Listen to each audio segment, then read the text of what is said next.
makinig ng salita ng Diyos sa umaga na ito. Yan. Medyo sikawin mo, mukhang natutulog pa yata mo yung pakibuhay yung ilaw para makita natin kung sino yung nakapigay at natutulog sa pitin. Yan. So yan mga kapatid, patuloy tayo sa presensya sa diwa natin Panginoon yung bago na ito. Hallelujah. Kung nakaraan, nabada po ba natin yung tinuro ba ng ating pastor, ang nakaraan? Sila po nakaalala, wala natin sa notebook. Sila nakaalala. The heartbeat. Ibig sabihin, kung ano yung heartbeat ng tatay natin sa langit, yung di dapat yung heartbeat ng puso na kanyang mga anak. Amen? So, nakita po ba natin talagang yung kasi yung tinuturo ko yung heartbeat na yun. Ay, yung tinuturo yung mag-bear na yung heartbeat na yun. Talagang nakita ko doon na napakahalaga po talaga na yung tibok ng puso ng tatay natin, yung tibok ng puso natin. Kasi po kung yung sarili tibok ng puso natin yung gagawin natin, eh magkakakain po tayo at maagawa po tayo hindi narapat sa ating Panginoon. Kaya po napakahalaga na lahat ng tibok ng puso natin, yun din dapat ang tibok ng puso ng tatay natin. Amen? So yan. Ready na. So yan. Bago tayo mag-umpisa, naniniwala po ba tayo lahat na tayo ay naligtas sa biyaya ng ating Panginoon? Sa grasya ng ating Panginoon. Yan. So ating pong pag-uusapan ngayon ay served by grace. Na dapat lahat ng taong niligtas ng Panginoon dapat naglilingkod siya sa biyaya at grasya lamang ng Panginoon. Amen? So bago tayo pumasok at bago natin talakayin ng served by grace is bigyan ko po muna kayo ng mga konting refreshment about sa grace. So ano nga ba grace? So ayaw malipat. Ay, hindi nagtatawa. Sorry. So yan. What is grace? Ano nga ba yung grace? So sabi ito, this is what we don't deserve. Diba? Ang grasya po ng Panginoon, hindi po natin deserve. Naniniwala po ba tayo? Hindi natin deserve ang grasya ng Panginoon dahil sobrang makasalanan po tayo. Diba? Sobrang lubog na lubog po tayo sa pagkakasala. Kung nagkasala po si Eva at si Adan, yung kasalanan po na yan ay ating namana. Ang sabi nga po sa Romans chapter 6 verse 23, sapagkat ang kabayaran ng kasalanan ay kamatayan. Hindi po sinabi doon na sapagkat ang kabayaran ng mga kasalanan, ang sabi po doon, ng kasalanan. Ibig sabihin, hindi pa dumarating ang Panginoon, alam pa tayo sa by grace. Ibig sabihin doon, isang kasalanan lang, diretso ka agad sa impyerno. Sino nagsasabi dito na hindi siya nagkasala? Sino nagsasabi dito nagkasala siya? Amen. Nagkasala tayo lahat, kaya deserve natin sa impyerno. Amen. Deserve natin lahat sa impyerno. Doon tayo papunta lahat sa impyerno. Ito po yung isang illustration niya. Tayo po ay lubog na lubog sa kasalanan. Lubog po tayo sa kasalanan. Sabi nga po sa Isaiah chapter 64 verse 6-7, lahat tayo naging marumi sa harapan ng Diyos. Ang mabubuting gawa natin, maruming basahan ng katulad. May nakikita po ba sa verse na to? Ano po yung nakikita po natin? Ibig sabihin pala, kung hindi pala dahil sa Panginoon, at hindi tayo naligtas sa biyaya ng Panginoon, at bahilo yung pagsunod pa natin sa panahon natin yan. What I mean po ng bahilo is, para maging malinis ka sa Panginoon, kailangan mag-alay ka ng kampeng, mag-alay ka ng tupa, mag-alay ka ng may topa, di ba? Mag-alay ka ng mga bagay na nagbibigay ng bangus-bangus sa iyo para napapatay mo. No? So, nung pangalan pa na ganun katindi ang mga tao nun. Kasi nga, bahilo po ang pagsunod nila sa Panginoon. Ang paglilingkod nila. So, sabi dito, anong mabuting gawa natin marunong basahan sa katulad? Ibig sabihin, kahit na gumawa ka ng mabuti, ano man yung ginagawa mo ng mga panahon na yun, na minsan piling natin, ay sa Diyos naman to, gagawa ng mabuti. Ang sabi dyan, marunong basahan ng katulad sa harap ng ating Panginoon. So kasi po nagkasala po ang tao, ang kasalanan po, di ba, naman po natin. Ngayon po, lahat ng gagawin po natin, hindi na nakatutuwa sa ating Panginoon. Dahil lahat ng gagawin natin is, dahil nga sa tayo ng kasalanan, lubog tayo sa kasalanan, lahat ng gagawin natin, hindi na nalulugod sa Panginoon. Kahit ano ang gawin mo, mabuti mo, masama, no, mabuti, walang kwenta lahat yan. Kasi po, ang totoo lang, ang tao po, walang kakayahang manampalataya sa Diyos, naniniwala po.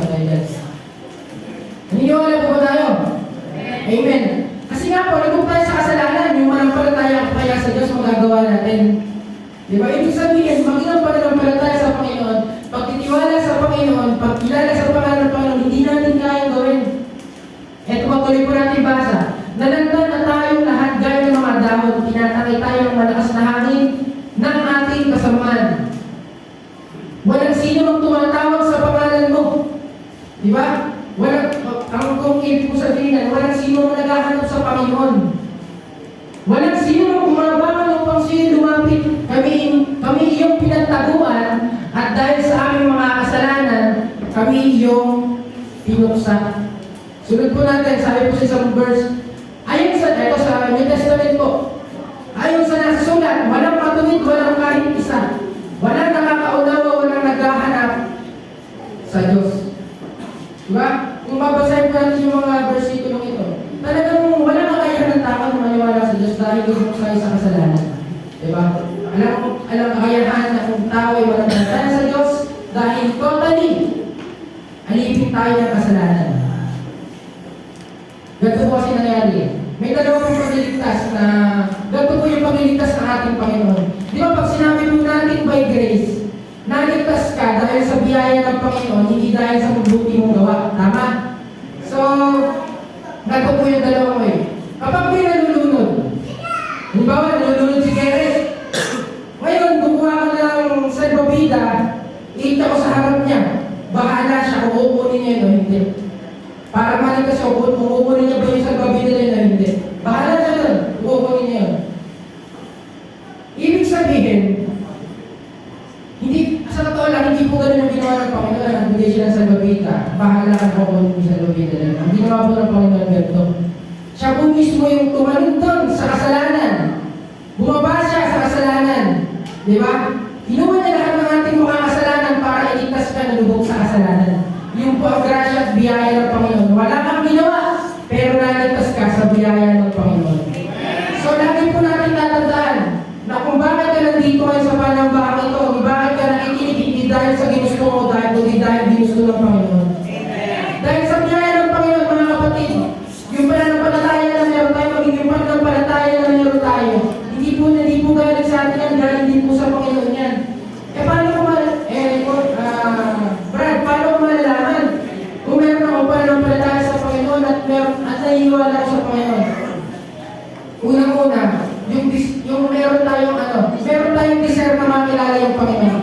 Isa yun sa mga palatandaan na tayo inaligtas sa biyaya ng Panginoon.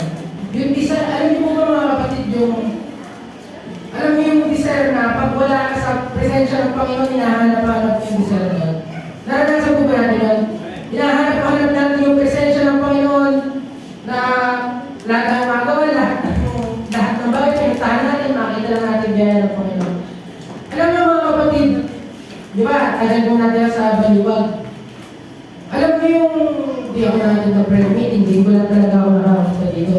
Kasi nga ako malayo. Alam niyo yung feeling ko na sa buong, di ba? Kasi po ang pasok po namin sa linggo 6, di ba? Kasi po 10 yung subject namin. Di ba? Nakaka-stress talaga.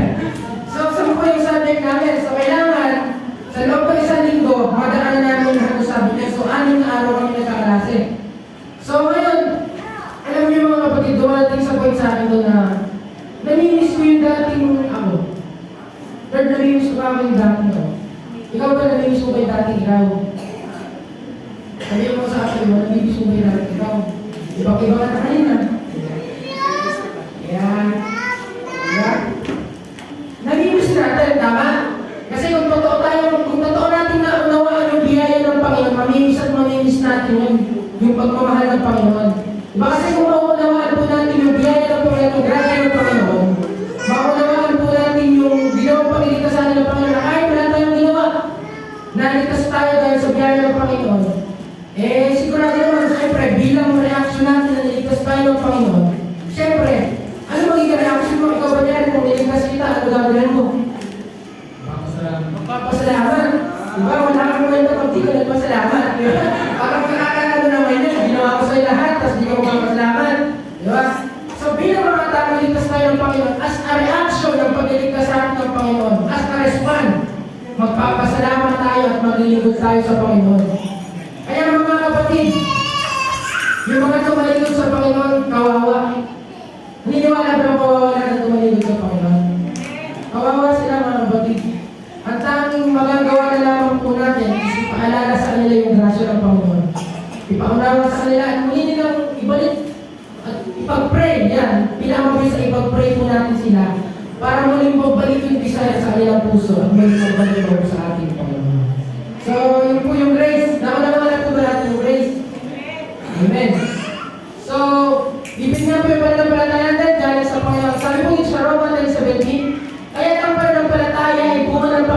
at ang pakikinig naman ay bunga ng pangangaral tungkol kay Kristo. Ibig sabihin, kung wala kang pinakinggan, wala kang sasampalatayatan. Di ba? Kayo ba mga kapatid? Mananampalataya pa kayo sa Panginoon kung hindi nyo kilala ang Panginoon at wala nagpakilala sa inyo sa Panginoon. Hindi tayo mananampalataya kasi hindi natin siya kilala. Pero, ibig bang sabihin nun? Ang sarili ko yung gano'n yung pananampalataya kasi ako yung parang ako yung nag-decide na parang ako yung nag-decide na malagay sa sarili ko. Sa totoo lang mga kapatid, yung tao nag-share sa'yo, pinadala ng Panginoon, tama po ba? Ibig sabihin, ang Panginoon pa rin ang nagligtas sa'yo.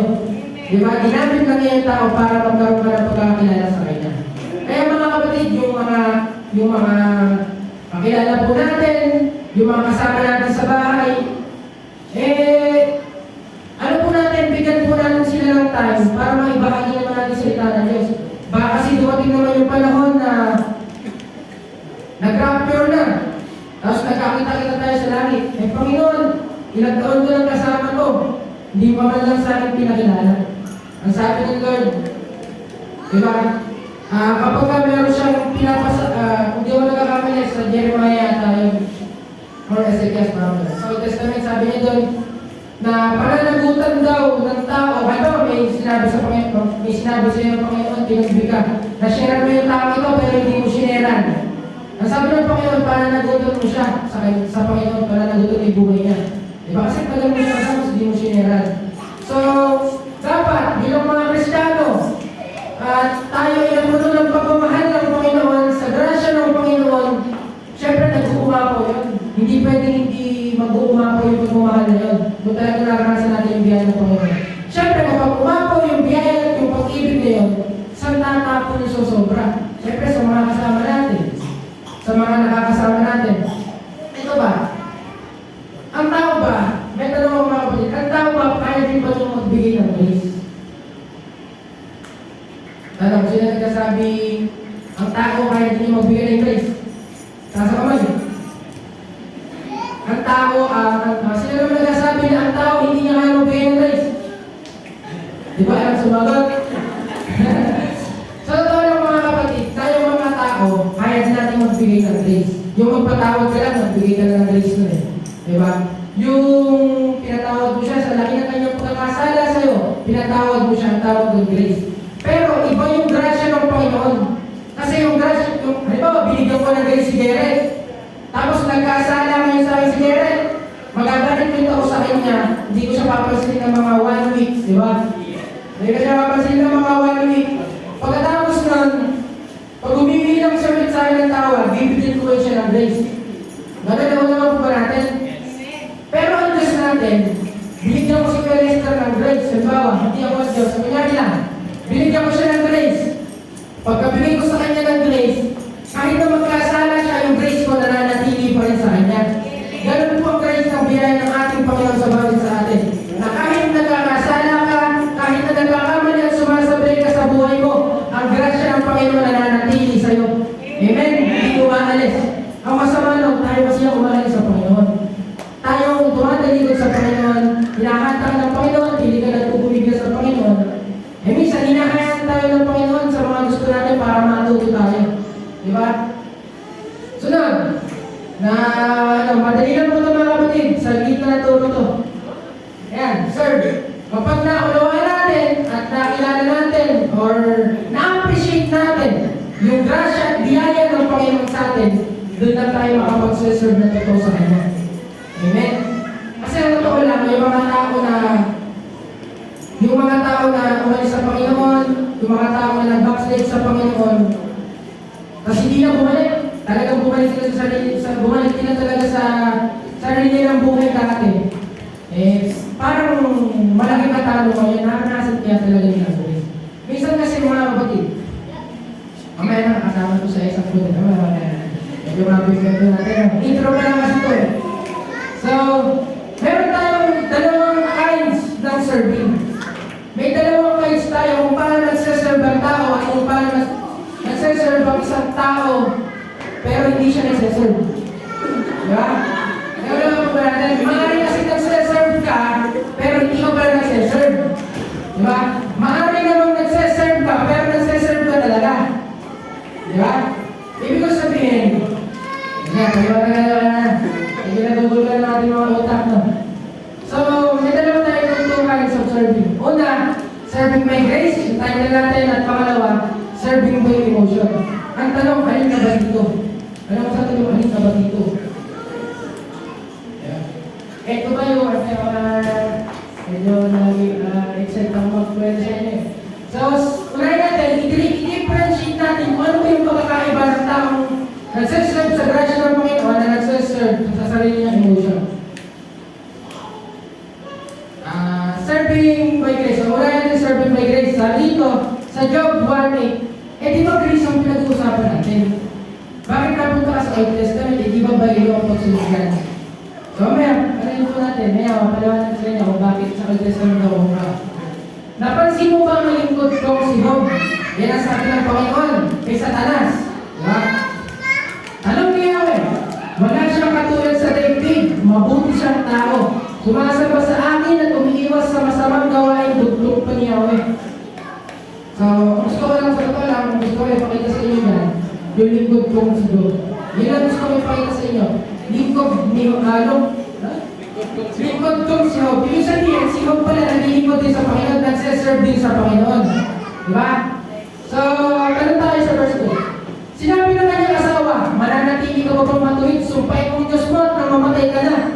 So, ibigay ko yung background nito. Noong mga panahon po kasi na si Job ay naglilingkod sa Panginoon, sinubok siya ni Satanas. Diba kasi, parang ganito yan May mga naranasan mo natin, may mga tao na sinusubok sa atin kung hanggang saan tayo. Ganun din po lang, Diyos, sinusubok din pala tayo kung saan niya panagpalatayan natin.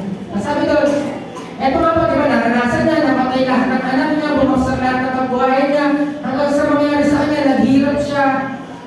Di ba? Nagkaroon pa siya ng sakit sa katawan. Biro mo yung piksa. Siguro, buong katawan niya, may isang piksa nga lang magkarata, sobrang sakit na ng katawan natin. Ang sabi dito, koto kasi ito source mo din di ba sa piksa? Parang leprosy siya. Kasi po, ang leprosy po, ito po yung habang buhay ka pero yung inaantas ka na. Ibig sabihin, natutulog ka, pagising mo, alala yung kamay mo. Diba? Iwan sa kama mo. Kung paano na iwan sa amo, papeo mo. Diba? Umiigit ka, naiwan yung kamay mo. Parang ganun. So, lumakad ka, naiwan yung puko mo. Diba? Pagka siguro nakakita ka ng ganun, malalakad ka. Ganun po matindi ang leprosy ng panahon ko yan. Ang sabi po doon, buong katawan niya, nagtag. At ang ginagawa po niya, binabasag niya yung palayo. Nakakilokot, kadiri, diba? Nakakasulasok. Kung titignan po natin, pero sa bagaman, ganun po mga kapatid. Ito pong sabi niya. Ang sagot niyo, hindi mo naintindihan ang yung sinasabi. Pagpapaya ng ba tatanggapin natin mga tigagulong mula sa Diyos? Pagpapala ng ba tatanggapin natin mga kapatid sa Diyos? Hindi ba natin tatanggapin kung tayo ibigin niya ng mga suli natin? Amen. Mga kapatid, kung tayo ba tatanungin? Kapag ba hindi ka na pinapapala ng Panginoon, natin ka pa rin sa church? Kung ba mga panahon na puro sakit yung pamilya mo at may piksa ka sa puwet, aatid ka pa rin ba sa church? Aatid pa rin tayo sa church. Kaso lang, minsan kasi, umambun lang, hindi tayo nakakatin sa church. Diba? So ito mga kapatid, nagkapigsa, namatay yung anak, naubos yung kabuhayan, pati siguro yung pusa, namatay sa kanila, yung mga kambing, lahat ng alaga niya, sabi doon, watch out. Diba, watch in, watch out. Diba, ubos lahat. Ibig sabihin, lahat talaga na natira, patay lahat na ng kabuhayan niya, baksa. At ang natira sa kanya yung asawa niya, maganda, diba? Yung asawa niya na nagreklamo. Ganito kasi minsan nakita ko mga kapatid dito, isa nakita ko dito. Meron pa lang talagang mga mag-asawa na sa hirap, sa sarap, magkasama, pero pagdating sa hirap, alala. Di ba? Pero dapat pala mga kapatid, bilang mga Kristiyano na hindi pala tayo dapat yun. Sa hirap o sa sarap, dapat naglilingkod pa rin tayo sa Panginoon. Amen? Kasi minsan ang ginagawa natin, nangihina na tayo, kung kanina pa tayo lumalapit. Diba? Nangihina tayo, na may kagaling tayo, may utang tayo sa church, diba? May utang tayo sa mga kasama natin sa church, kung kanina dahil doon tayo yun yung nakakahanda para hindi tayo makapaglingkod ng todo sa ating Panginoon. Pero dapat pala, sabi ni Job, hindi ba natin tatanggapin kung bigyan niya tayo ng pagdurusa? Sa kabila ng kanyang paghihirap, hindi nagsalita si Job ng laban sa Diyos. Naranasan natin mga kapatid yung nagkasakit tayo at walang-wala ka. Lord, bakit ako pa? Ang dami naman mga unbeliever na, bakit hindi na sila bigyan ng pigsa sa buwan? Bakit ako pa? Diba? Lord, bakit ako pa nagkasikalo na naglilingod sa'yo? Ang nagkakaganito, bakit hindi na lang sila? Mga kapatid, dinidevelop ka lang ng Panginoon para mas lalo ka makapaglingkod sa Kanya. Amen. Ito kayo tao sa inyo. Ito awit, tuwang-tuwa talaga ako sa nangyari sa kahapon. Kasi po, habang magpauwi po ako sa dorm namin, naglalakad ako. Siyempre, ang gumagawa pa ako. Naglalakad ako pauwi sa dorm namin. Meron pong dalawang babae na lumapit sa akin. Maganda po yung dalawang babae. Galing po kasi ng volleyball. So, di ba yung mga volleyball cycling? Dalawang cycling. Pagka po kasi criminology ka sa baliwan, matikas yung tingin mo palagi, dapat. Matikas po kasi yung pagka-criminology pilumalabas na matikas eh. So, lumapit po sa akin, ano? Kasama ko po yung kasama ko si Reynold. So, lumapit po sa akin, sabi, akala ko na sabihin, tumatakbo po kasi. Ganun daw ang pag-uwi mo. Ano mo lang ako, so, lumapit po sa akin, ano? Paglapit po sa akin, kuya, bugbugin mo yung galing natin sumigilid. Minamahan niya kaya nga kami. Kasi po na ito sa babae, parang na-trauma kung nahihingi po talaga. Bilang criminology po, dahil nilabitan po kami. Parang pagka tinanggihan mo yun, dapat po siya pagka isa ng tulong sa tao ka doon, di ba, respond ka. Tapos criminology ka pa, di ba? So, ang ginawa ko mga kapatid, pinuntahan mo yung lalaki ng anak na yun. Kaya nakagalawa, lumalakad ako na yun. Paglalakad ko mga kapatid doon, naglalaro na sa utang. Ako po kasi malikot po talaga ang utang umisan eh. Dahil naglalaro na sa utang ko, paano ba ako gagawin ko pag may panaksak ba ako dito, ginagin ko na, babalik ko yung kamay, susutungin ko ba agad, sisitahin ko ba muna. Dahil gano'n po. Kaya kapapalapit po ako sa lalaki. Ang ginawa po ng lalaki, sumakay po agad sa tricycle, tapos umandar, umalis. So, nakatingin po sa amin sa side mirror. Ang ginawa ko, hindi ko nilabag, sinundan ko pa rin hanggang sa agad siya makapunta. Tapos po nung malapit na sa crossing, nawala sa paningin ko. Wala sa paningin ko. Nawala sa paningin ko. Tapos po, medyo nalingat na wala na ikot ako sa gano'n. Dahil wala ako. Bumalik na naman. Buti nga pumapit na kasi mapit ako. Tago yung mukha ko. Dahil habang maglalakad ako gano'n, bumalik. Tumingin sa akin, hindi ako rin mga masamang gano'n. Hindi ako rin masamang gano'n. So, hindi ako sabi, hindi ako masamang gano'n. Kasi yun, nagdiretso ikaw, umalis naman. Sabi ko kaya yun. Kaya ako sa mga gano'n, makabalik ang mukha ko. Sabi ko gano'n. Tapos mga kapatid, no? Ang nangyari. Sabi ko na, dati ko lang daw siya sa may, sa Rangit. Dahil ako kung mag-isang, yung isang uwi mag-isang hindi ko po nakita. Pero kung nakita ko po talaga, nasa utak ko po talaga, sisitahin ko po talaga. Tapos, hahabol nga pala ako sa ni Pastor Reggie, sa Bulusukan. Kaya mama, sa silang. Kaya papa, kaya ginabi ako kagabi, dahil ako sa Bulusukan. Yan. Kaya yun, pagdating ko po doon, sakong-sako, mga kapatid. Minsan, tinitesting lang ng Diyos ang ating mga pasensya dahil dinidevelop niya lang tayo. Kaya tahimik ako doon sa likod, mga tahimik ako yung buti pala ako doon. Hindi ko tinulo yan. Hindi ko nag-aabot. Buti pala ako doon, hindi ko gano'n. Ako po kasi, talagang isa po sa, di ba, daming buwan ng bali ng Espiritu. Yung isa po talaga sa gustong ma-develop ko sa akin yung yung self-control po talaga. So talagang inis ako sa mga panahon yan. Mas yun yan, inausap ako ng Diyos doon sa gawain na yun. Sabi ko, hindi na pala ako, Lord, dito para mga kapatid, balik sa topic natin. Kung bakit tayo napaintulutan ng mga bagay sa buhay natin para mas lalo tayo mag-develop sa paglilingkod po natin sa Panginoon. Kasi mga kapatid, sa tingin nyo, kung ngayon pa lang, mainitin na ulo ko para pa kung nag-pulis na ako, papapatay ko na lahat, di ba? Natatas pa lang ako, binalik ko na lahat. Dapat pala, ngayon pa lang, nag-develop na yung sarili po natin sa mga bagay na nangyayari sa buhay natin. Dapat pala, habang naglilingkod tayo sa Panginoon, di ba? May mga pinagdadaanan tayo, di ba? Sabi niya, ba't ka kasi dumaan? Pero minsan talaga mga pinapentulot ng Panginoon na meron tayong mga sagupa sa paglilingkod natin, sa paglalakad po natin sa pananampalataya sa Panginoon. Meron po talaga tayo mga kasalutong na uubos ng pasensya natin. Di ba? Minsan nga, katabi mo lang, di ba? Minsan, asawa mo lang, uubos ng pasensya mo. So, yung pala is part para mag-develop tayo sa paglilingkod po natin sa Panginoon. Amen? So, sino po katulad po dito na nag-develop at dinidevelop po kanyang self-control? Magtaas sa kamay. Woo! Lord, mga dinagtaas. Bahala ka na.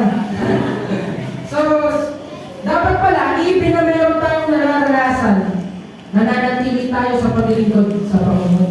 Yun po yung paglilingkod ng by grace.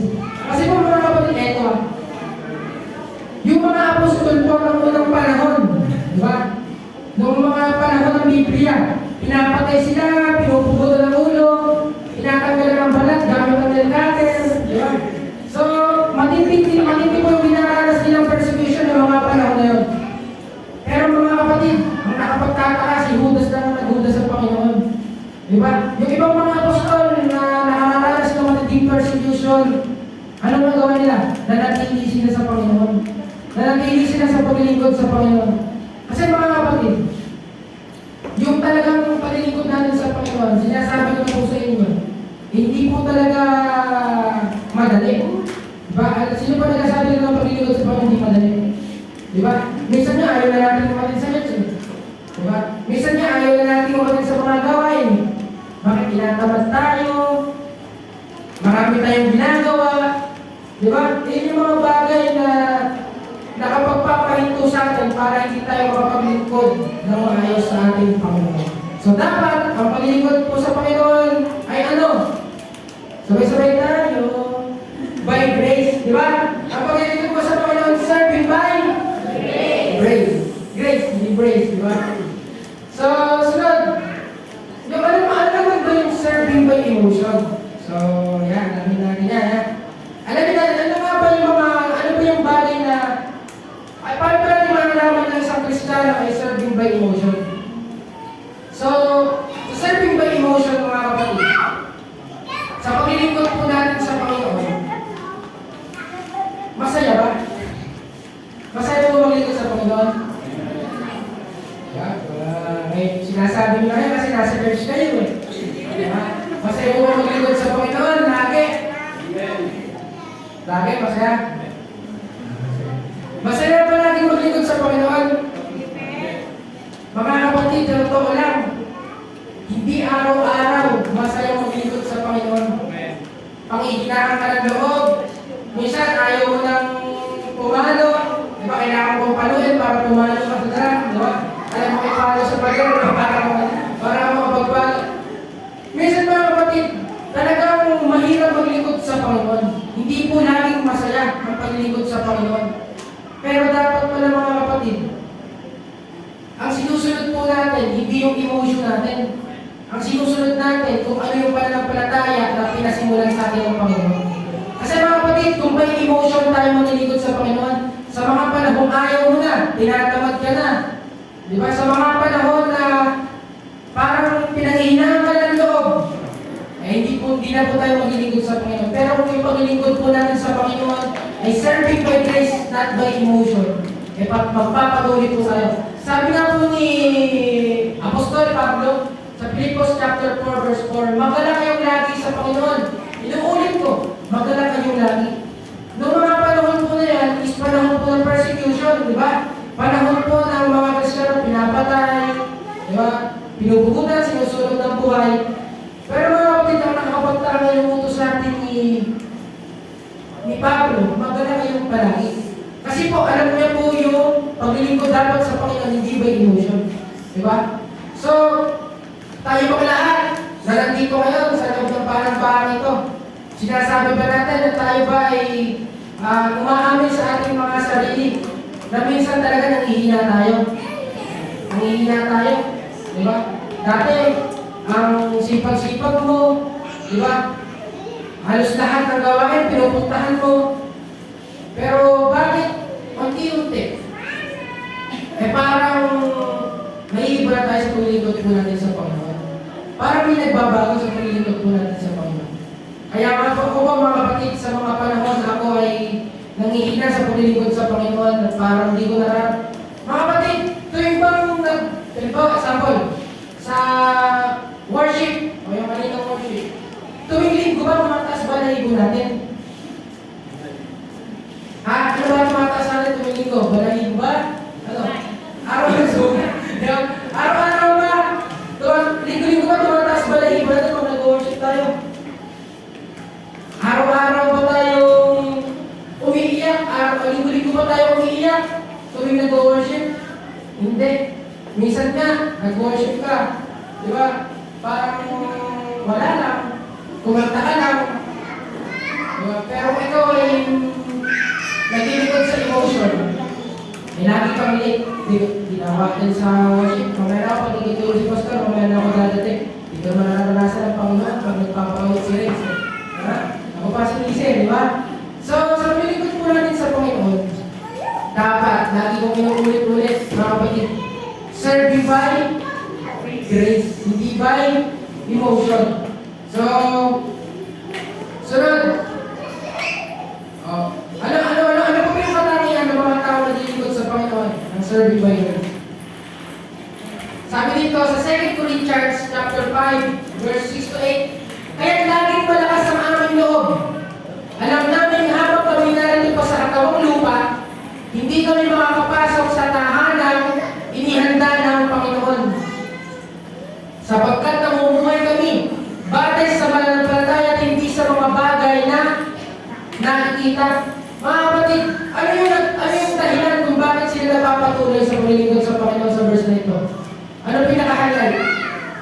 Malakas ang kanilang loob. In short, may confidence sila. O nare-restore yung lakas nila. Kapag lumalapit sila sa Panginoon o kapag naglilingkod sila sa Panginoon, yung lakas ng loob pala kailangan. Mga Kristiyano, meron din pala dapat tayo yung mga kapatid. Diba? So, imagine po natin mga kapatid, kung ibig kaya malakas yung loob nila, at araw, ito yung mga panahon na pinipersecute, pinapatay sila. Sa tingin niya, tatalikod ba sila? Tatalikod sila kung hindi sila naglilingkod sa pamagitan ng grace. Pero mga kapatid, ito yung gusto kong makita sa atin. Sa paglilingkod sa atin, sa paglilingkod natin sa Panginoon, sa paglilingkod natin sa Panginoon mga kapatid, dapat pala, lumalakad tayo, naglilingkod tayo, hindi dahil meron tayong mga bagay na nakikita, kundi dahil meron tayong bagay na hindi nakikita. Diba? Nalito tayo ulit. Diba? Sa paglilingkod natin sa Panginoon, dapat yung tingin natin, hindi nakapokus sa mga bagay na nakikita. Kasi pagsamantalan po lahat ng mga bagay natin nakikita, diba? So, kung yung pagsunod natin sa Panginoon ay nakasalalay lamang sa mga bagay na nakikita natin at sa mga bagay na nadadama natin, hindi sinasabi ko po sa bawat sa atin, hindi po tayo magtatagal sa paglilingkod sa Panginoon kapag puro emotion po ang pinapagala natin. At sabi po dito, kundi sa mga bagay na hindi nakikita. Sabi nga po, malakas ang aming loob at mas gusto pa nga namin iwan ang katawang ito na aming tinatahanan ngayon upang manirahan sa piling ng Panginoon. Naranasan niyo ba ito mga kapatid, yung gusto mo nang mamatay? Diba? Dahil sa naranasan, Lord, kunin mo na ako. Nakaka-depress na. Diba? Nakaka-anxiety na. Lord, kunin mo na ako. Gusto ko nang mamatay. Diba? Ang nakakaalok na ito mga kapatid, ang nakakalangkot pa, may mga tao na imbis na sa Diyos sabihin sa social media sinasabi. Di ba, uso kayo sa messenger yung mga note. Meron bang nag-download, sumakay sa 4 wheels, nahilo na, mga ganun. Meron naman nag-download, meron naman mga nag-download na, di ba? Lahat sinasabi nila sa social media. Di ba, may mga kabataan po dito, mga babae. Dahil ngayon po ang gagawin mo, mag-reply po sa akin na sabihin. sinasabi mo pa dyan. Binabasa ko yung mga trip nila minsan eh. So, pagka nakikita ko kasi, hindi lahat ng bagay sinasabi niya sa social media. Sa Diyos natin sabihin, dahil walang magagawa sa social media, i-criticize ka pa ng social media. Pero ang Diyos natin, sigurado may magagawa sa mga problema natin. Ang problema kasi mga kapatid, emote tayo ng emote, tapos puro Facebook naman ginagawa natin maghapon, magbasa ka ng Bible para lumakas ang loob mo. Di ba? Yun kasi yung pagkain spiritual natin na magpapalakas sa atin sa pananampalataya ko natin sa Panginoon. Kaya nga po, sa dito, gusto na nilang kunin ang parang gusto na nilang magpakuha sa Panginoon dahil sa naranasan nila para daw makapili nila si Lord. Di ba? So kapag ka naman kinuha ni Lord, di ba? Baka iyak-iyak tayo. So dapat, sa paglilingkod po natin sa Panginoon, lagi natin tatandaan na hindi tayo nagsilingkod sa Panginoon by emotion lang. Amen? Huwag natin kailangan ang emotion natin ang makahadlang para hindi tayo makapasunod sa ating Panginoon. So yan. Sunod, sinabi ni Jesus sa kanya, naniniwala ka na ba? Dahil nakita mo ako, mapalad ang mga naniniwala kahit hindi nila ako nakikita. So ibig sabihin pala, kung bakit tayo ngayon nandito o sumasamba at nananampalataya sa Panginoon, sino na po nagsasabi ko, nakita ng Diyos. Nasa kamay, nakita na niya si Jesus Christ na face to face. Sino? Nasa kamay. Alam, nakakalaman natin sa Panginoon dito. Diba? Sa totoo lang mga kapatid, kung yung nakikita po, diba sabi dito, kaya background po kasi nung kwento na ito, meron siyang apostol yung gumana yung sili, basta may apostol siya na tinawag. Tapos naniwala, parang nagdadalawang isip siya, hindi siya naniniwala ngayon. Ba't ikaw ba talaga yan? Parang kumain ka sa gato, kumain ka sa gato. Kung di ako nagamit si Felipe yata yun. So, si Tomas, si Tommy, di ba? So kumain ka sa dili ko, kumain ka sa taglina ko, so kumain ka sa mga may hindi ka ko dito. So, ibig sabihin ng mga kapatid, ang sabi ng Diyos, mapalad. Kaya mga kapatid, yung matag mo, mapalad yan. Hindi lang malapad, mapalad pa. Diba? So, dapat pala sa paglilingkod natin sa Panginoon,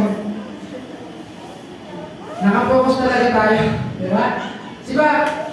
Naniniwala tayo sa Panginoong Jesus. Amen? Naniniwala mo ba? Parang hindi na tayo naniniwala sa Lord. Naniniwala mo ba tayo sa Panginoon?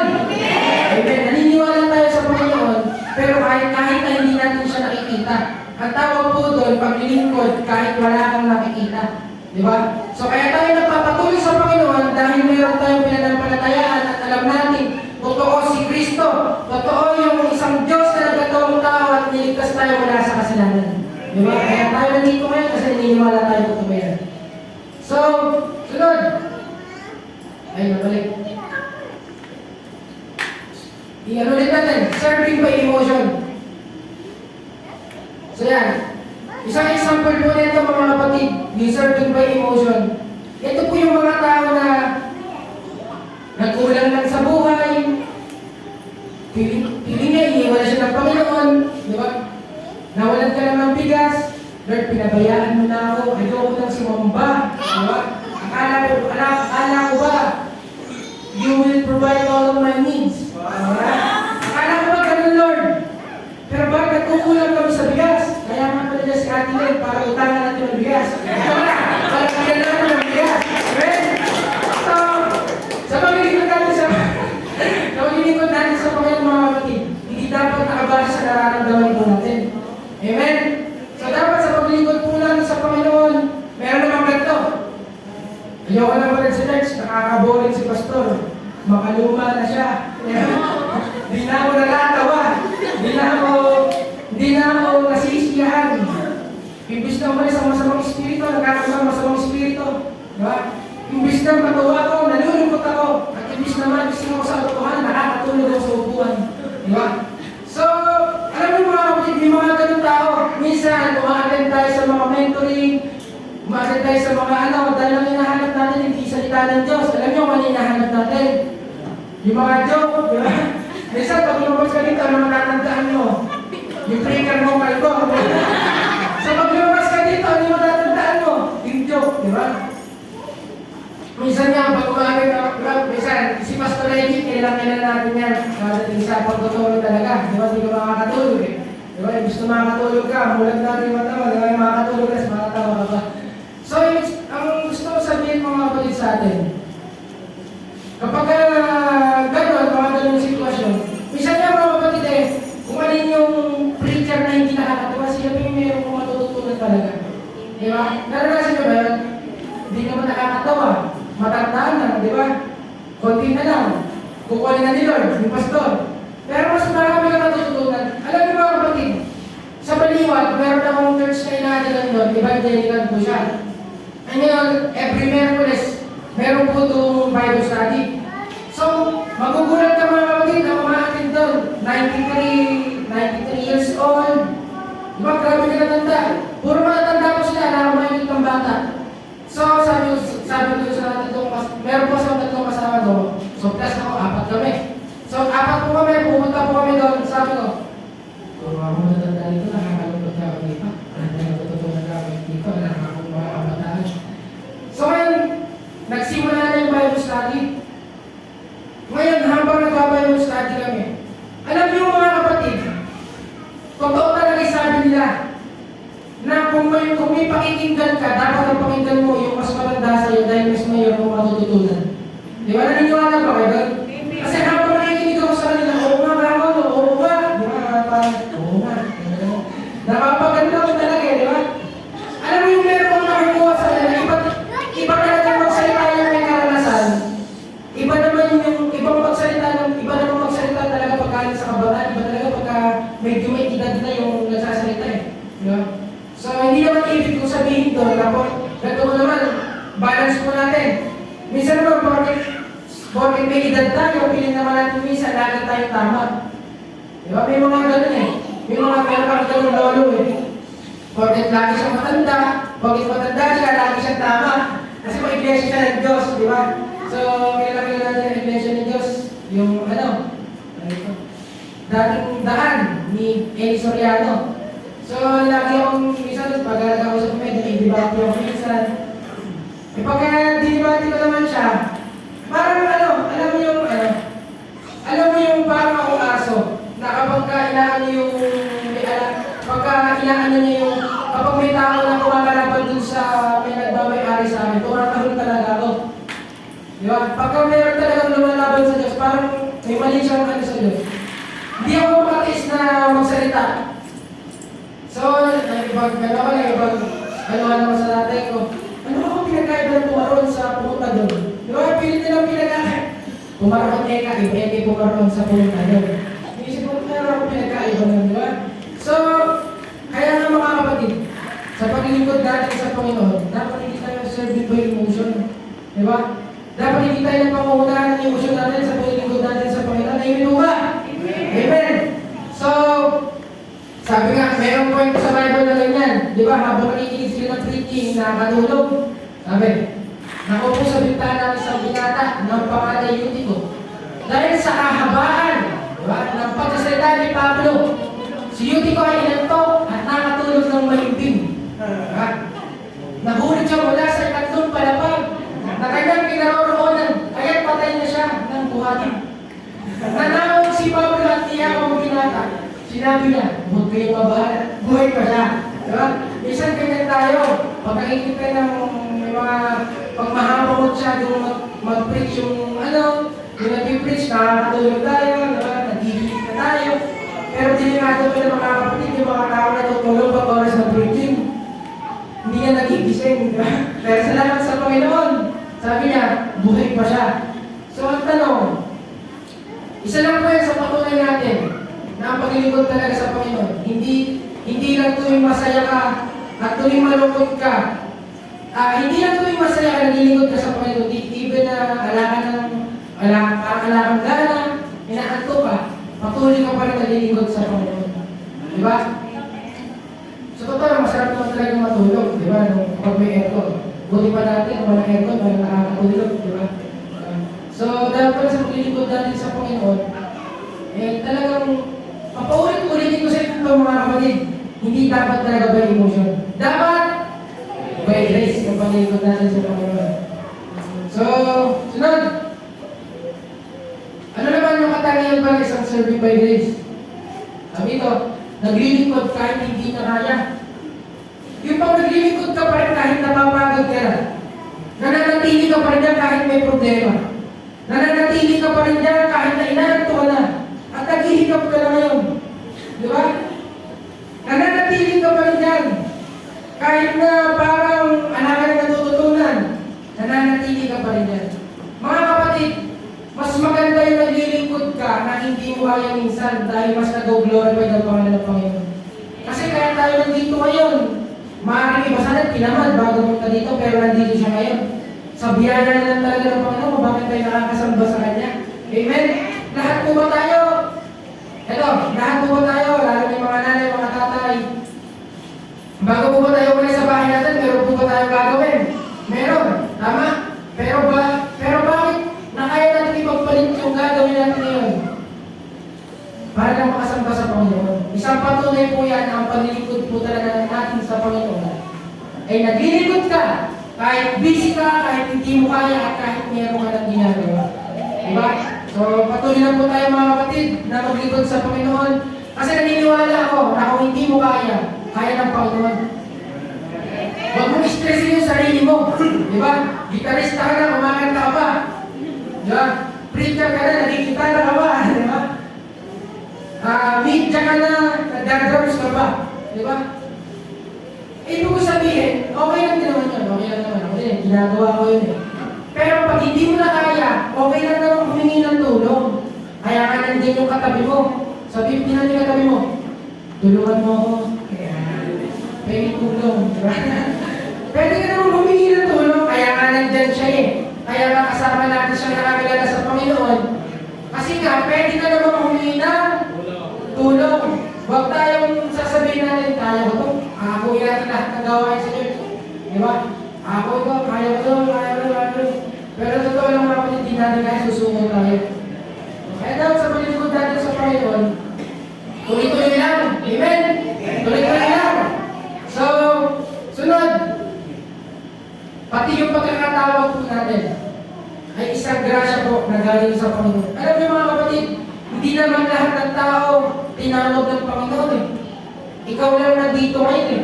Kaya pribilehiyo na lang kung bakit ka sa nasa church na to. Di ba? Sabi mo sa katabi mo, pribilehiyo na lang pala kung bakit ka nandito. Di ba?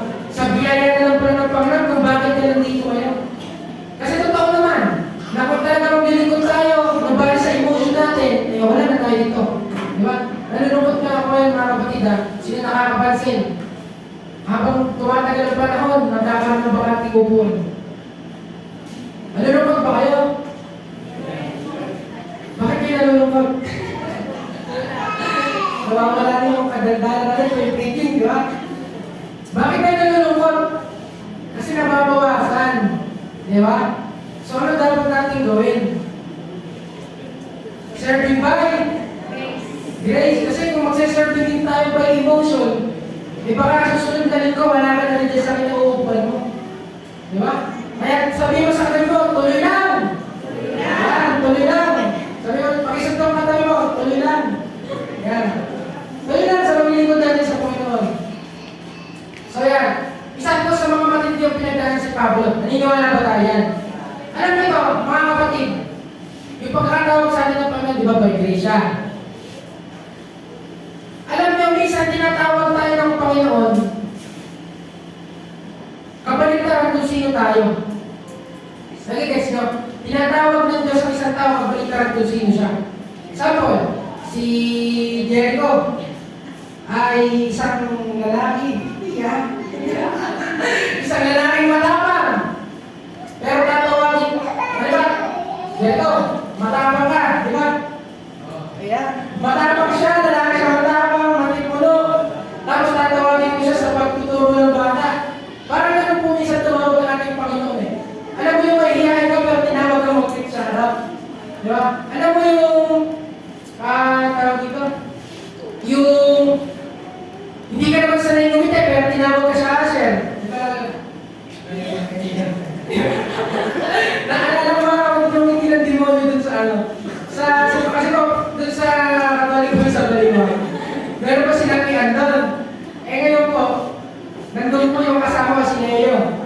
Aking kabayo ko yun. Dahil nagwawala. Hindi naman niya, hinawakan niya sa ganito. Talaga ba? Totoo po pala talaga yung pag sinaniban, wala po talaga. Totoo na po pala yun. Dahil nawala niya sa akin. Brad, bahala ka talaga na eh. Bahala ka talaga yung gagawin tawagin. Kaya na mga kalasi ko sa GC. Friends, bahala ka talaga yung gagawin tawagin. Gagawin mo pala ako eh. So, parang, alam niyo yun, parang pag may sinasaliban ng demonyo, pangalan mo nakakalanan nila. So, may sinabi ng demonyo, dahil yan, sabi sa akin ni Leo, Pagka, tinitigan na ikaw ng demonyo, nakipag-nitian na ikaw sa akin. Kaya nangingiti ikaw. Sabi ko, umingiti pala ako, demonyo. Okay mga kasher, umingiti ang demonyo, kaya kumiti rin tayo. Amen? Amen. So yan.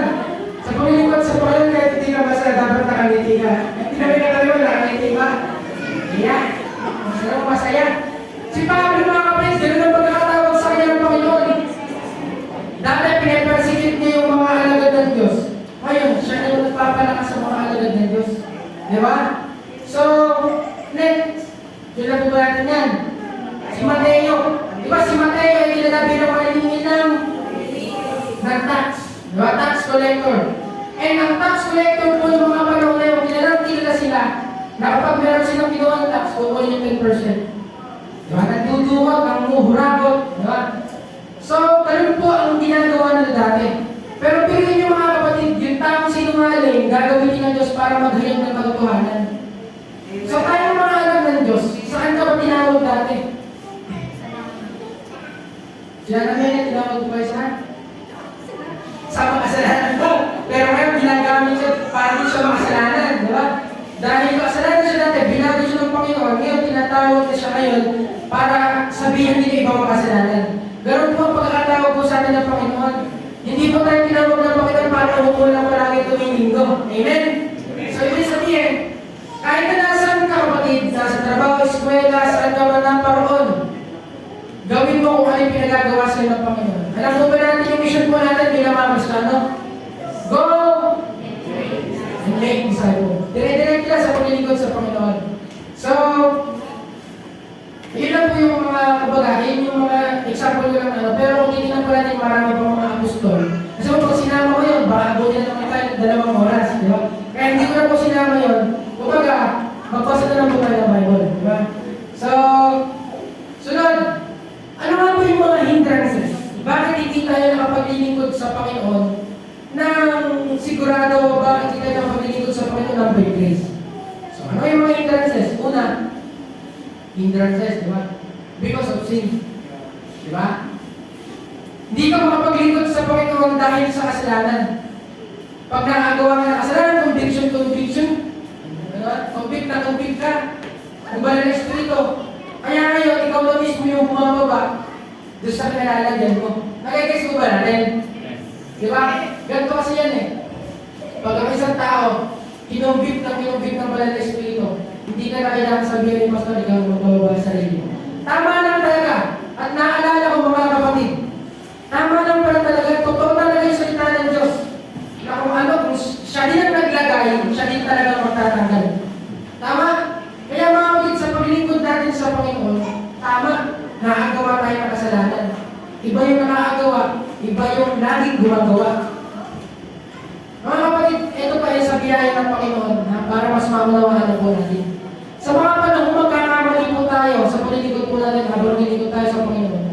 Yung doon ng Panginoon sa Kristo, di ba? Lagi yung kinukwento sa inyo ito kasi gusto mo ma-realize ninyo yung biyaya ng Panginoon sa atin. Yung doon ng Panginoon na dumaan sa krus ng Kalbaryo, yung po kayo na nakikita ng Ama sa atin. Halimbawa, Jared, tayo. Yan. Darap. Yan. Tapos, si Kuya Lester, tayo ka sa akin ni Mark na lang. Patay mo. Yan, di ba nakikita kayo si Derek? Ang nakikita ko na si Kuya Lester. Di ba? Si Kuya Lester na nakikita ko. Derek, ano ka dyan? Magsayo ka nga.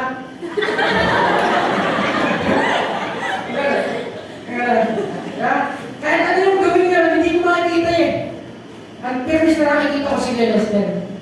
Ganun po ang ginawa ng Panginoon po sa atin. na kahit nagkakamali ka, ang nakikita sa'yo ng Ama si Kristo, yung ginawa ng Panginoon sa krus ng Kalbaryo. Yun po yung isa sa mga biyaya ng Panginoon po sa atin. It is what we call grace. Amen? Kaya po talagang napakaswerte ni Pastor dahil nagkaroon siya ng grace. Di ba? Hindi ba nagswerte? Kapalan. So ito talaga natin sa Panginoon. Talagang buong paglilingkod po natin talaga. By grace po tayo sa paglilingkod natin sa Panginoon. Amen? So, yan. Sunod. Because of burden. Minsan, yung paglilingkod natin sa Panginoon, nagiging burden. Di ba? Ito mga kapatid Ito ang nakakalungkot. Sino dito ang estudyante? Nasa kamay. Sino dito may trabaho? Natatay. Trabaho may tatay. Kahit wala pa sa tatay na. May ginagawa. Sino dito nanay na may ginagawa rin sa bahay nila? At nag-aasikaso. Naglana ba? Nag-uurong. Ano ginagawa mo ba? Di ba? Lahat tayo busy. Tama? Pero ito yung nakita ko mga kapatid. Kapag pagka nag-aaral ka ng mabuti at stress na stress ka sa pag-aaral mong mabuti, nasabi mo minsan na naging burden sa iyo pag-aaral mo. Hindi. Hindi mo nasabi yan. Na-stress ka lang pero hindi mo sinabi naging burden sa iyo, naging pabigat sa iyo yan. Bakit? Kasi pag guminto ka ng pag-aaral, siraan pangarap mo. Di ba? Masisira ang kinabukasan mo. Pero nakakalungkot mga kapatid, pag sa gawain tayo ng Diyos na pagod, sinasabi nating burden. Yun ang nakakalungkot Nahirapan ka lang ng konti sa paglilingkod sa Panginoon, sinasabi mo na burden yung paglilingkod mo sa Panginoon. Pero bakit kung nag-aaral ka, hindi mo man lang masabing burden yung pag-aaral mo? Parang may kakaiba. Diba? Parang medyo nag-aalangan na tayo. Diba? Mga kapatid, hindi ko sinasabing mag-resign kayo sa trabaho niya. Hindi ko sinasabing ilabay mo ang pag-aaral mo. Pero huwag na huwag mong kakalimutan yung assignment mo sa Panginoon. Amen? Nasaan ka man, gawin mo may assignment sa iyo ng Panginoon. Buti pa assignment mo sa bahanan, hindi mo nakakalimutan. Diba? Pero assignment natin sa Panginoon, minsan nawawala sa atin. So, wag po sana na maging burden sa atin ang paglilingkod sa Panginoon at ang pag-attend to it sa atin. Amen? Amen? Amen. So, sunod. Sabi nga dito, kaya mga minamahal ng kapatid, magpakatag kayo at huwag matinag. Maging masipag kayo palagi sa paglilingkod sa Panginoon. Dahil alam ninyo, hindi masasayang yung pagpapagal para sa Kanya. So, sunod. Yung sa mga nagiging dito na po wala ito because of problem. Padre Rainer, pwede ko kayo naman yung bila dito sa harap. Ganto po. Ganto po kasi tayo. Suntukan tayo. Ano ba? Fighting position. Para ba? Pag-away ka. Yung atras mo yung paa mo. Dahil po ba? Kaliwain na atras. Yan. I-atras mo medyo paa mo. Ayan po yung tinatawag natin na front stance. Yung tuturo mo yan ng martial arts. So, sa tinuturo mo sa akin to. Tikasan mo kaya dapat. Kahit anong gawin ko sa hindi ka tuturo kaya. Yan. Kahit sa pagkakita, hindi ka tuturo kaya. So, ganyan. Matatag na matatag. Pero alam niyo po ba, imbis kahit na lang ganyan kami po yung pangyayang tikasan mo. Tutuwan pa rin siya. Pero gawin mo ulit. Gawin ulit. Ito po yung ano niya. Ito po yung tigas mo. Yan. Ito pa rin ito yung strong point niya. Pero pag ginano mo siya dito, mabubuhay siya. Nakapagbalan siya. Sunod. Layo ko naman, yung matya. Yan. Tigas mo po. Dapat dito mo. Yan. Ito yung strong point niya. Kahit anong tuloy mo. Yan. Ako mga atras. Pero dito, isang ganun lang. Mga atras na yan. Ibig sabihin, nandito yung point niya sa gitna. So, isa pa boy. Ano? Back stance. Ayan po yung naglalaro sa isip ko nung pinunta ko sa adik. Ayan, naka-front stance. Front boy, may nakabarang gano'n. Ayan. Ang weak point niya, dito pa rin, sa gitna na ito. Okay, gano'n ko ulit. Ang strong point niya, dito. Dito sa po. Ayan. Diba, hindi pa rin siya ilikinan. Pero, paano? Kung si Kuya Lester ay tumayo. At sinalaw siya. Punta ka dito. Gawin mo lang kahit lahat sa tinuro ko sa stance, gawin mo kahit Yan, gawin mo, gawin mo. Pwede ka, hawakan mo siya dito. Dalawa ka. Nakahawak siya. Ngayon, kahit anong gawin mo sa kanya, ayaw niya mabuhan. Kaya, hawak pa, hawak pa, hindi pa tayo tapos. Paano kung si Derek din ay sumama pa? Yan, hawakan mo, tulungan mo yung mapalit sa parang pala tayo. Yan, hawakan mo, yakapin mo yan, yakapin mo. Hawakan mo yan, sir, hawakan mo, yan. O, di ba, kahit anong gawin. Di ba, ako mga atras. Kaya hawakan niyo ba, di ba ako tapos? Okay, paano? Paano kung si Kuya Eddie sumama na ito? Yan. Tapos, niyakap silang tatlo. Kahit anong gawin ko dyan, hindi yung work.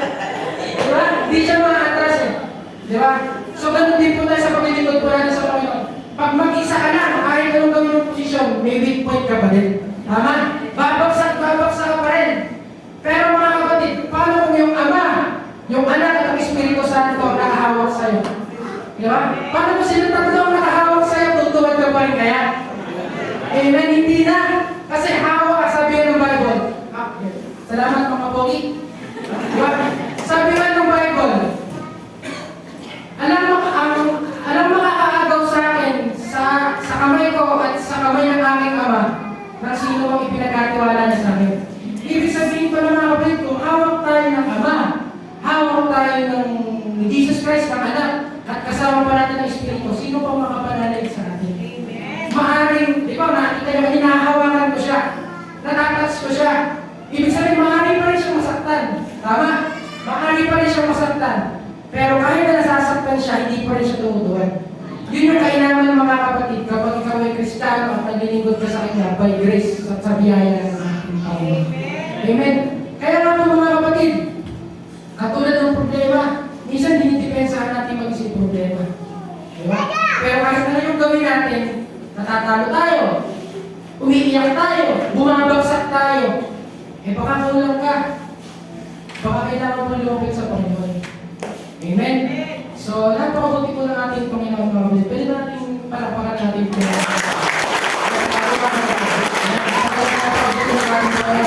Kaya, ganun po ako nagtatapos, di ba?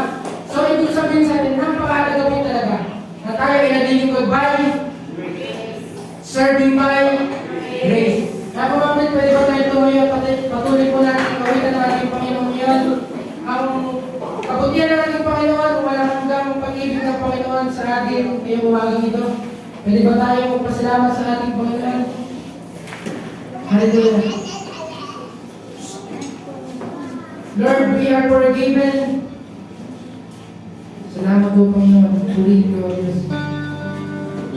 Awitin po natin ang awit na ito.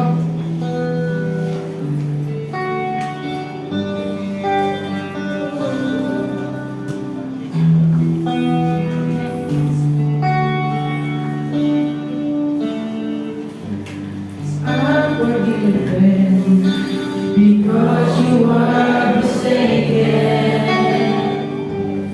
I'm accepted. You are condemned, and I'm alive when your spirit is within me. Because you died and rose again. Isa ba ito sa ating Panginoon?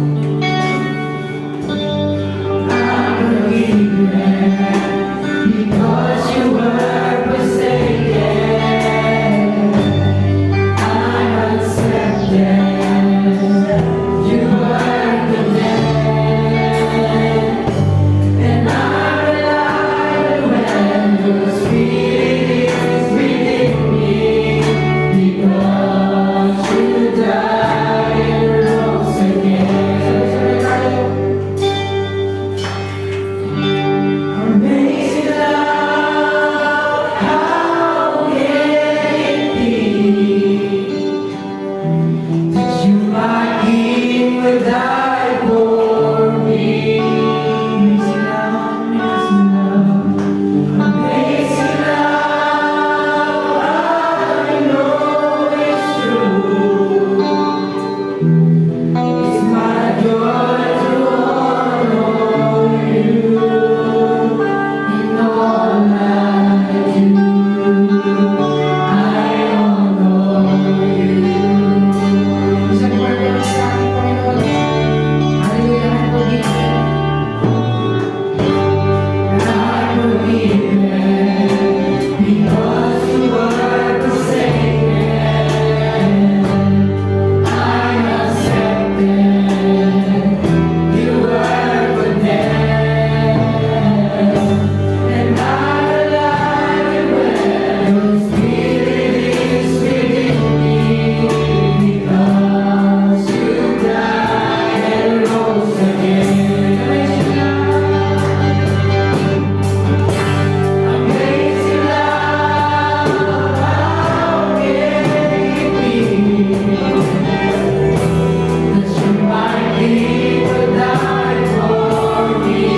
forgive us because napakabuti mong Diyos.